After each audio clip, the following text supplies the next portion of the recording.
2013년도에 개봉된 영화인데요. 그 영화 제목이 허, 그 우리말로 하면은 그녀, 이런 제목의 영화가 있었습니다.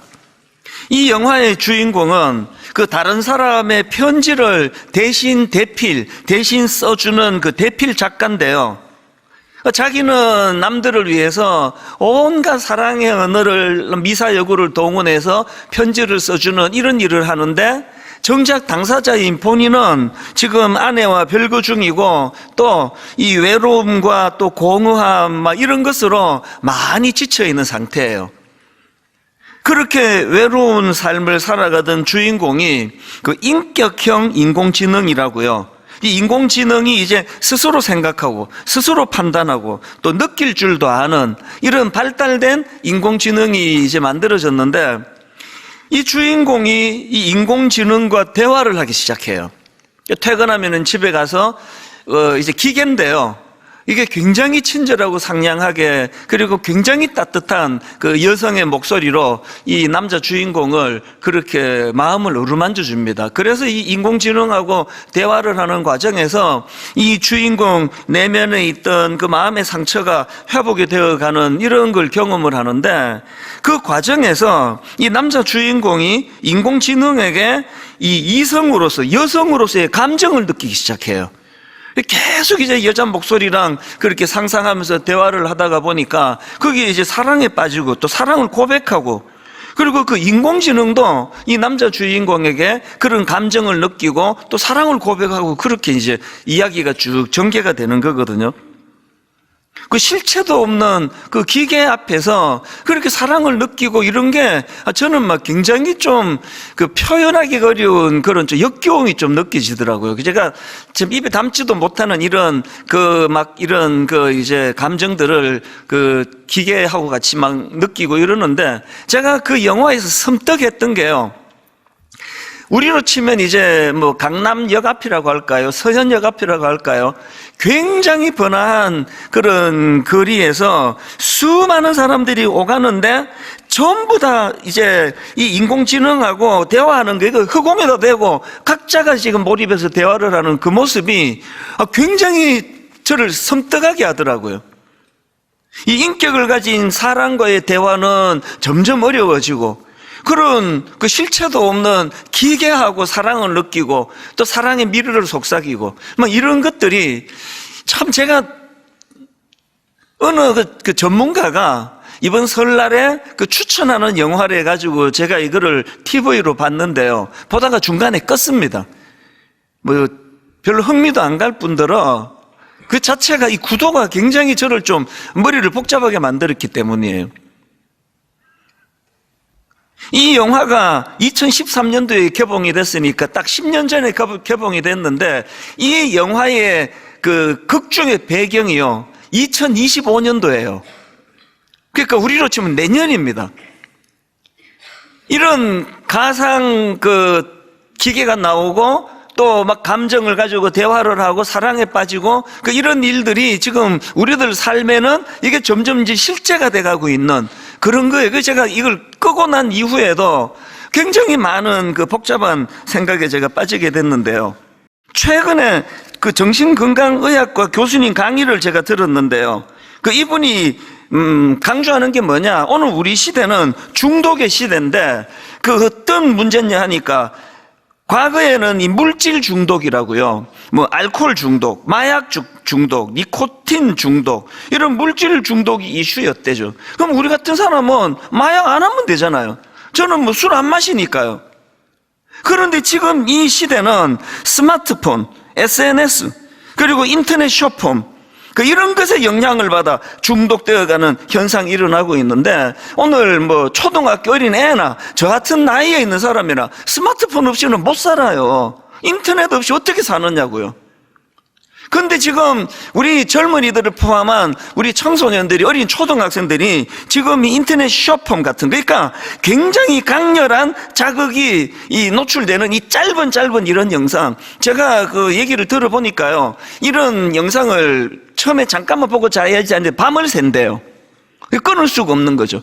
또 꼬리에 꼬리를 물고 또 꼬리에 꼬리를 물고 이러면서 강렬한 이런 중독에 지금 노출이 돼 있는데, 이게 왜 이 디지털 중독이 왜 무서운가 하면은 이게 인간의 내 구조를 변형시킨대요. 그래서 이 전두엽을 변형시키는 거예요. 그 인내력이 짧아지고 그냥 막 지금 이제 뭐 이거 내가 지금 해야 돼 그러면 해야 되는 거죠.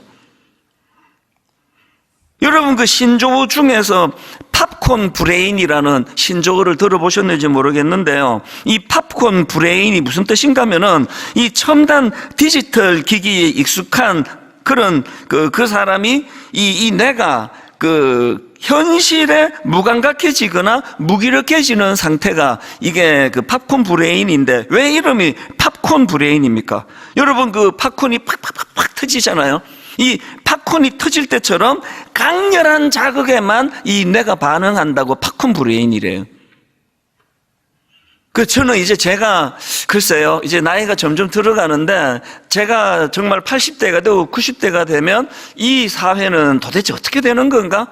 이게 지금 내 구조가 바뀌고 전두엽이 바뀌고, 그래서 욱하면은 지금 내가 뭐 욕구가 올라오면은 지금 바로 해야 되는 거죠. 못 견디는 거죠, 안 하면. 이런 세상으로 지금 점점 변해져 가고 있다고 한다면, 그래서 제가 지난주에 로마서 12장 2절 말씀, 너희는 이 세대를 본받지 말고, 이 말씀의 의미를 미국과 유럽에서 이게 실패한 모델이다, 이대로 따라가면 안 된다, 성경이 지금 그걸 가르치고 있다, 그렇게 제가 이 세상 방식을 따르지 말라라는 걸 제가 풀이해 드렸는데요, 설교 한편으로 이거 내가 이제 끊어야 되겠다, 이거는 기대가 난망하옵니다. 내 구조가 바뀌어져 가고 있는데 한번 깨달았다고 이게 끊어지는 게 아니거든요. 그래서 마음에 두려움이 많은 거죠. 그럼 대안이 뭐냐고요? 요즘 저는요, 이 대안이 뭐지? 이 고민을 가지고 성경의 여러 대안들을 제가 찾고 묵상하고 그러면서 요즘에 설교를 계속 준비하고 있는데요, 오늘 본문도 제가 발견한 대안 중에 하나입니다. 베드로전서 4장 7절 8절입니다. 만물의 마지막이 가까이 왔으니 그러므로 너희는 정신을 차리고 근신하여 기도하라. 무엇보다도 뜨겁게 서로 사랑할지니 사랑은 허다한 죄를 덮느니라. 지금 여기 나오는 만물의 마지막이 가까웠으니 이 시대예요. 이 만물의 마지막이 가까운 이 시대에 하나님이 주신 대안이 이게 수식어를 다 빼고 나니까 두 가지네요. 하나는 기도하라, 그리고 또 하나는 사랑하라예요. 기도하라, 사랑하라, 사랑하라, 기도하라예요.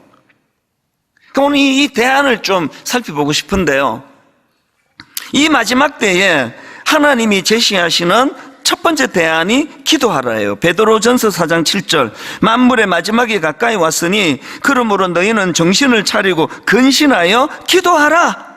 이 기도가요, 이 무서운 유혹의 시대를 극복하는 도구라는 거죠. 그런데 성경에 보니까 어떤 차원의 기도인지를 느끼게 하는데요, 여기 보면은 제대로 된 기도를 드리기 위해서 두 가지 주의해야 될 게 있다는 겁니다. 두 가지 주의해야 되는 것 중에 첫 번째가 정신을 차리고 기도하라는 겁니다. 정신을 차리고 기도하라. 여기 나오는 정신을 차리고, 이게 헬라어로 소프로네오라는 단어인데요, 이 단어의 원래 뜻이 이런 겁니다. 차분한 마음, 또 제어가 가능한 상태의 마음, 이런 뜻을 가진 단어거든요. 이게 마가복음 5장에도 이 단어가 나옵니다. 마가복음 5장 15절입니다. 예수께 이르러 귀신 들렸던 자, 곧 군대 귀신 집혔던 자가 옷을 입고 정신이 온전하여 앉은 것을 보고, 여기 나오는 정신이 온전하여, 이게 소프로네오예요. 이 말씀 바로 앞에 보면은 이 귀신 들린 사람이 예수님을 만나기 이전에 어떤 상태였는가를 묘사를 하는 게 나옵니다. 그 앞에 3절 4절입니다. 그 사람은 무덤 사이에 거처하는데 이제는 아무도 그를 쇠사슬로도 맬 수 없게 되었으니, 이는 여러 번 고랑과 쇠사슬에 매였어도 쇠사슬을 끊고 고랑을 깨뜨렸음이더라. 그 다음 보세요. 그리하여 아무도 그를 제어할 힘이 없는지라. 여러분, 뭐가 귀신 들린 상태인지 아십니까? 아무도 나를, 또 나 자신도 나를 제어할 수 없는 상태, 이게 귀신 들린 상태예요. 제가 가끔씩 얘기하잖아요. 가끔씩 신문에 비극적인 기사가 나잖아요. 어느 목사가 어느 여성도랑 무슨 성적인 스캔들을 일으켰다. 그 목사님이 정치가로 할게요. 어느 정치가가 자기 여비서와 성적인 스캔들을 만들었다. 그 똑똑한 정치가가요, 이 여성 비서와 이런 성적인 짓을 하면은 내 인생은 끝난다는 걸 누구보다 잘 알 거 아니냐고요. 그런데 뭐가 귀신 들린 거라고요? 아무도 그를 제어할 수 없는 상태가, 이게 귀신 들린 거예요. 저는요, 기도하고 또 기도하고 또 기도해요. 그리고 하나님이 참 외모적으로 그렇게 하나님이 배려를 해주셔가지고, 어지간한 여성은 저를 남성적인 매력을 못 느끼도록 만들어주셔서, 이거 참 이쪽에 제가 유혹을 이기는 일은 좀 어려운 일은 아니에요. 그래서 저는 감사하게 생각합니다. 어릴 때는 참 그게 힘들었는데요. 여기 좀 잘생기고, 참 이런 분은 목회하시는 그 자체가 그 순교를 방불케 하는 일이에요. 저는 참 감사해요. 오늘 왠지 좀 씁쓸하긴 합니다. 제가 하나님 앞에 구하고 또 구하는 게 뭐죠? 하나님, 제가 우리 성도님 중에 어떤 예쁜, 어떤 성격이 좋은, 어떤 친절한 여성도를 제가 여성으로 보지 않도록, 여성으로 보게 되면 어떻게 됩니까? 아무도 그를 제어할 수 없는 상태, 귀신 들린 상태예요, 제가. 다행히 정말 34년 동안 한 번도 이런 시험의 자리에 들지 않도록 하나님의 전적인 보호하심으로 저는 믿거든요. 지금 여러분, 베드로전서 4장 7절에 이 말세에 두 가지 대안으로 주신 것 중에 하나가 기도예요. 이 기도가 어떤 차원의 기도입니까? 이 악한 시대가 노리는 목표는 딱 하나예요. 그 마음에 하나님 두기를 싫어하는 상태. 그 어린 5학년 애에게 그 뜬금없이 너 동성애자야, 이런 걸로 이 아이를 혼미하게 만드는 궁극적인 사탄의 목표는, 그래서 그 아이 마음에서 하나님 두기를 싫어하는 것으로, 이게 목표거든요. 이런 차원에서 말세에 정신을 차리고 하는 기도라는 것은요, 나는 주님의 다스림을 받는, 나는 주님의 말씀에 의해 제어가 된 상태라는 것을 드러내는 차원에서의 기도예요. 그런가 하면은 여기 두 번째로 또 조건이 하나 있습니다. 말세에 드리는 기도가 제대로 된 기도가 되려면은 근신하여 기도하라는 겁니다. 4장 7절을 다시 한번 보십시오. 만물의 마지막이 가까이 왔으니 그러므로 너희는 정신을 차리고 근신하여 기도하라. 여기 나오는 근신하여는 헬라어로 네포라는 단어인데요, 이 단어는 그 자제력인데요, 자제력. 근데 정확한 판단력에 근거한 자제력, 이게 네포예요. 말세에 왜 기도가 대안이 되느냐, 여기서 말하는 기도는 어떤 차원이냐 할 때, 여러분이 아까 그 팝콘 브레인, 그 자제력을 빼앗아가는 거 아닙니까? 지금 내가 어떤 충동이 일어나요. 내가 지금 성적인 충동이 일어나면은 저 사람이 남의 부인이건 길 가는 여자건 이게 충동이 일어나면은 제어가 안 되게 만들어 버리는 게 지금 이 시대가 지금 그 젊은이들을 향하여 하는 공격이라면, 여기서 말하는 기도는 자제력이에요, 자제력. 정확한 그 판단에 근거한 자제력이에요. 내가 짐승도 아닌데 아무리 내가 그런 충동이 일어난다고 내가 어떻게 그런 짓을 할 수 있으랴, 난 그런 짓 하면 안 돼. 이게 근신하여, 근신하여. 우리가 기도할 때요, 이것도 주세요, 저것도 주세요, 빚 받으러 온 사람처럼 왜 안 주세요, 이것도 주세요, 이런 기도만 하시는 게 아니라요, 오늘 하나님, 제가 기도할 때 근신하여 기도하기를 원합니다.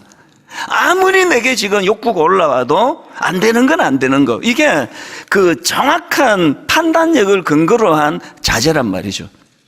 아무리 건축을 하고 싶어도, 이제 좀 큰 교회 만들고 싶어도 하나님이 저에게 자제력을 주시기를 원하는 거죠. 그렇게 졸속적인 생각으로 그렇게 급하게 서둘고 이러는 것은 그 위험해. 이게 근신하여 기도하는 사람에게 주시는 깨달음이거든요. 악한 세상이 궁극적으로 노리는 목표가 그 하나님을 마음에 두기 싫어하는 하나님 부재의 상태, 이게 내 킬린더라는 거죠. 팝콘 브레인이 그런 거 아니겠습니까? 그냥 막 팝콘이 막 튀는 것처럼 막 적극적이고 막 충동적이고 그리고 강렬하고, 이 시대가 지금 그렇게 흘러간다고 할 때 저와 여러분은 너무나 놀라운 하나님의 도구, 기도라는 도구를 통해서 자제력이 나를 억제하고 엉두르게 하는 힘이 그리스도의 사랑 안에서 나타나게 될 줄로 믿습니다. 이게 왜 중요한가 하면은요, 제가 지난 3주 내내 그 다니엘, 바벨론의 포로로 끌려간 다니엘 이야기를 해드렸는데 오늘이 완결편이에요. 다니엘이요, 이제 포로로 끌려갔더니 이름도 뺏어버리고 그 악한 그 우상의 신들 이런 이름으로 바꿔버리고, 그리고 막 음식도 통제하고, 그랬을 때 다니엘이 했던 건 뜻을 정하는 거예요. 난 더 이상 이제 놀아나지 않을 것이라고. 그랬더니 자기를 담당하는 관리가 이제 막 걱정을 많이 하니까 엄청난 도전을 던지잖아요. 그게 다니엘 1장 12절 13절입니다. 현대인의 성경입니다. 우리를 10일 동안 시험해 보십시오. 우리에게 채소와 물만 주어 먹게 하고 그 후에 왕의 음식을 먹는 소년들과 비교하여 우리의 얼굴 모습을 보고 우리를 처분하십시오. 이런 도전장을 던져요. 그랬더니요, 완결편 중요한 건 그 다음 17절입니다. 17절에 이렇게 나와 있습니다. 세 번 얘기입니다. 하나님은 이 내 젊은이들이 지식을 얻게 하시고 문학과 학문에 능통하게 하셨다. 그 밖에도 다니엘에게는 환상과 온갖 꿈을 해석하는 능력까지 주셨다. 뭘 강조하는 거죠? 다니엘이 이런 결단을 하니까 그 친구들과 함께, 그랬더니 그 인생에 하나님이 개입하시는 거예요. 그리고 하나님이 그 다니엘의 결심이 정상적으로 이루어지도록 일하시는 거란 말이죠. 제가 뭐 어떤 일이 있어도 미국 집회를 가고 유럽 집회를 가고 혹은 다른 목사님하고 지금 2인 1실로 지금 강사들끼리 한 방에 호텔을 써도 어떤 경우라도 새벽은 내가 양보하지 않습니다. 그래서 그 목사님 잠 깰까봐 막 자기 전에 그 변소, 그 냄새나는 화장실 옆에다가 의자 갖다 놓고 노트북 갖다 놓고 성경책 갖다 놓고, 그렇게 하고는 새벽에 3시 이렇게 일어나가지고 새벽에 가서 제가 묵상을 하는 이유는요, 이 때문이에요. 뭐 여러분이 다 뭐 이미 알고 계시지만 능력과 지혜는 저에게서 나오는 게 아니에요. 그래서 늘 비는 거죠. 지혜를 달라고. 목회를 하는데 내가 판단 한 번만 잘못해버리면 수천 명의 성도들이 혼란에 빠지는데, 하나님 그런 일이 일어나지 않도록 은혜 주시기 원합니다. 여러분, 이 은혜를 구하기 위해서 해야 되는 게 기도예요. 기도. 왜 이 말세의 마지막 때에 기도하라, 이게 하나님의 대안이 되느냐? 제 힘으로는요, 폭포수처럼 쏟아지는 이 성적인 타락, 이 성적인 유혹, 그것을 견뎌낼 수 있는 힘이 저에게는 없습니다. 그래서 기도하는 거죠. 이 기도를 통해서 저 같은 사람도 참 부족하지만 이 정도라도 목회할 수 있도록 그렇게 은혜를 구하는 거, 이게 말세에 모든 분들이 구해야 되는 거예요. 저는 그래서 이번 이제 다다음 주부터 시작되는 다락방 모임은요, 기도하는 공동체가 되기를 바라요. 이런 거죠. 이제 다락방에서 또 순원이, 나 우리 남편하고 나 도저히 못 살겠어요. 성격도 안 맞고 처음부터 잘못 만났어요. 내가 이 남편 때문에 내가 죽겠어요. 이렇게 말하는 분이 있다고요. 그래서 A 순원이. 그러고 나서 이제 그 다음에 B 순원이 이렇게 말해요. 우리 이 집사님 못지않게 우리 가정도 문제가 많습니다. 부부간에 대화도 안 되고요, 정말 어려움이 많아요. 그래서 순장님하고 우리 순원분들께 내 부탁하는데 저희 가정을 위해서 기도해 주세요. 이 같은 내용 아닙니까? 같은 내용인데 A 순원은 푸념을 늘어놓았고요, B 순원은 그것을 기도 제목으로 승화시켰어요. 이게 복음의 언어예요. 다락방은요, 푸념을 늘어놓는 것이 아닙니다. 다락방은 영적인 복음의 언어가, 그래서 주님 이름으로 복음의 언어를 사용하면은요, 다니엘에게 그랬던 것처럼 거기에 하나님의 일하심이 개입을 하세요. 이걸 맛보는 게 그게 다락방입니다. 그래서 우리가 복음의 언어가 사용이 되는 것. 그래서 기도하라. 그 우리 다락방은 문제들이 막 계속 푸념으로 늘어놓아지는 것이 아니라 그 기도 응답을 위하여 서로 축복하며 기도하는 공동체가 되기를 원합니다. 이게 하나님의 대안, 첫 번째 대안, 기도하라예요. 그런가 하면은 말세에 해야 될 두 번째 대안이 뭐냐? 사랑하라예요. 사랑하라. 베드로전서 4장 8절입니다. 무엇보다도 뜨겁게 서로 사랑할지니, 무엇보다도 뜨겁게 서로 사랑할지니 사랑은 허다한 죄를 덮느니라. 지금 사람들이 교회를 자꾸 떠난대요. 그 가나안 성도, 나는 하나님은 믿는데 가나안 교회는 안 나가. 왜 안 나갑니까? 지금 교회는 서로 사랑하는 곳인데 이게 안 되니까 자꾸 교회만 가면 상처를 받는다는 거예요. 목사님한테도 상처받고, 장로님한테도 상처받고, 권사님한테도 상처받고, 안 나가! 안 가! 이렇게 되는 거예요. 그래서 이제 그 사랑하라, 이게 이제 말세의 대안이라 그러는데, 근데 여기 보니까 그 사랑권에 지침이 하나 있습니다. 베드로전서 4장 8절입니다. 사랑하는데요, 무엇보다도 뜨겁게 사랑하래요. 뜨겁게. 무엇보다도 뜨겁게 서로 사랑할지니 사랑은 허다한 죄를 덮느니라. 여러분, 허다한 죄를 덮을 정도로 뜨거운 사랑은요, 오직 예수 그리스도의 십자가에서밖에 안 나옵니다. 여러분, 되던가요? 저는 안 되던데요. 그 상대방의 허물을 완전히 용납하고 용서하고 덮을 만큼 그 사랑은요, 우리에게 나오지 않아요. 그래서 그 왜 말세의 대안이 사랑하란가 하면은 그 사랑을 우리가 추구하다가 보면은 십자가를 의지하지 않을 수 없게 되거든요. 아낌없이 주는 나무, 이게 복음이라 그랬죠. 지난주 기억하시죠? 소녀는 나무를 사랑했고 나무는 행복했습니다예요. 그 소녀는요, 둥지까지 다 자기를 위해 희생하는 나무에게 대갚을 게 사랑하는 것밖에 없습니다. 뭘로 대갚습니까? 근데 그 나무는 그 사랑을 알아주고 수용해주고 그걸로 감사하며 사랑해주는 것만으로 충분한 게 그게 나무거든요. 이게 예수 그리스도 아닙니까? 저는 분당 우리 교회가 이 말세에 여기가 피난처가 되기를 원해요. 어떤 악한 것들이 유혹을 하고 우리를 무섭게 공격을 해도 분당 우리 교회 울타리 안에만 있으면 안전해. 그렇게 되기 위해서는 첫째, 주님 앞에 기도해야 돼요. 기도를 통해 뭘 선포한다고요? 마음에서 하나님은 내 몰아내려고 하는 이 악한 시대에 거슬리지, 거기에 동조하는 게 아니라 어떻게 한다고요? 기도를 통해서 그리스도가 내 삶의 주인이시라고, 하나님은 내 삶의 왕이시라고, 이걸 의지적으로 선포하는 거죠. 그리고 사랑하는 거예요. 어느 정도까지? 상대방의 허물이 다 덮일 때까지. 저는 이번 소그룹 다락방에서 위대한 용서와 위대한 사랑이 이곳저곳에서 흘러넘치게 될 줄로 저는 확신합니다. 여러분, 이 다락방은요, 대접받으러 가는 거 아니에요. 실습하러 가요. 이번 그 설날 연휴에 굉장히 제가 참 재미있는 일을 많이 겪었는데요. 그 중에 하나예요. 그 어느 순장 부부가 한복을 곱게 이 부부가 차려입고 저한테 세배하러 왔어요. 나이 차이도 얼마 안 나요. 갑자기 세배하러 왔다고 그래서 제가 엄청 당황했죠.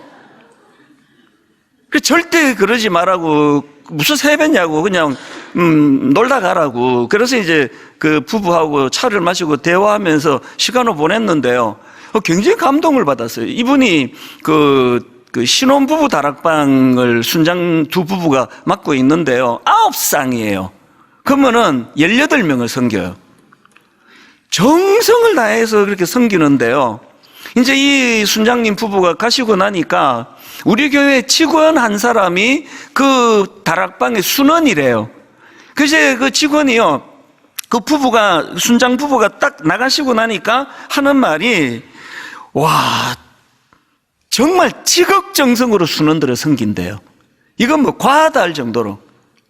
이게 자기가 알기로 지금 그 순장님 사업도 어렵다고 알고 있는데 어떻게 저렇게 지나치도록 섬기는지 모르겠다고. 그래서 제가요, 그 신방 교역자 기도 제목 올려준 걸 제가 확인을 해봤어요.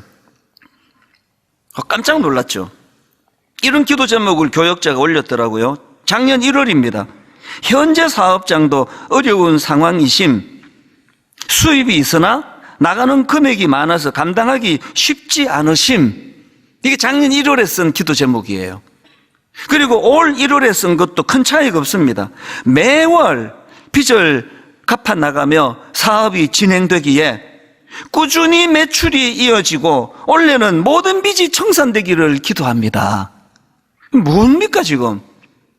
이 순장 부부가요, 매달 갚아 나가야 되는 그 빚, 이거가 지금 진행이 되고 있는데, 아니 왜 9상, 그 언제 만났다고 그 18명을 위하여 지극정성으로 퍼주는 거예요. 그 사실 이제 이분들하고 대화할 때 그런 얘기를 나눴거든요. 인간인지라 어떨 땐 버겁대요. 내가 지금 뭐 왜 이렇게 하고 있지? 그런 생각이 안 드는 건 아니래요. 이번에도요, 연말에 이제 좀 버겁다 그러는데 바로 하나님이 예배 가운데 회복을 시켜주셨대요.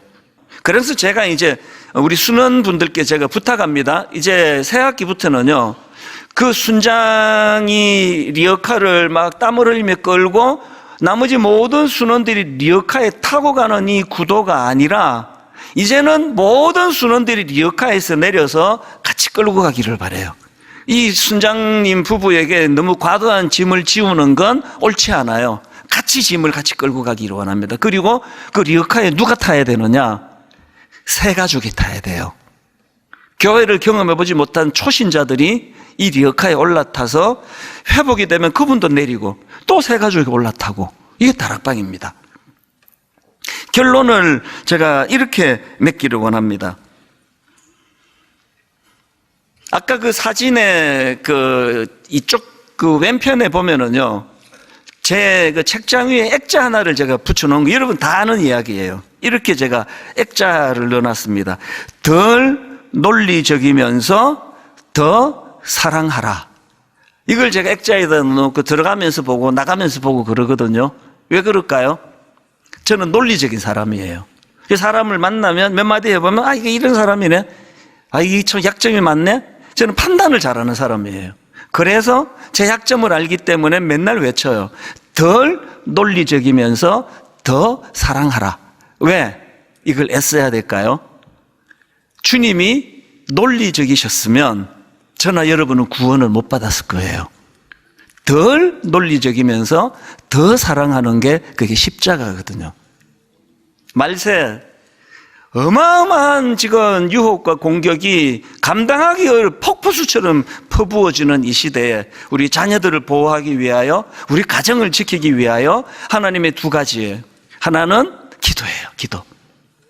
중심을 잡아주게 만드는 기도. 기도하라. 그리고 또 하나는 사랑하라. 어디까지? 상대방의 허물이 덮여질 때까지 사랑하라. 지금은 선교 헌금 시간입니다.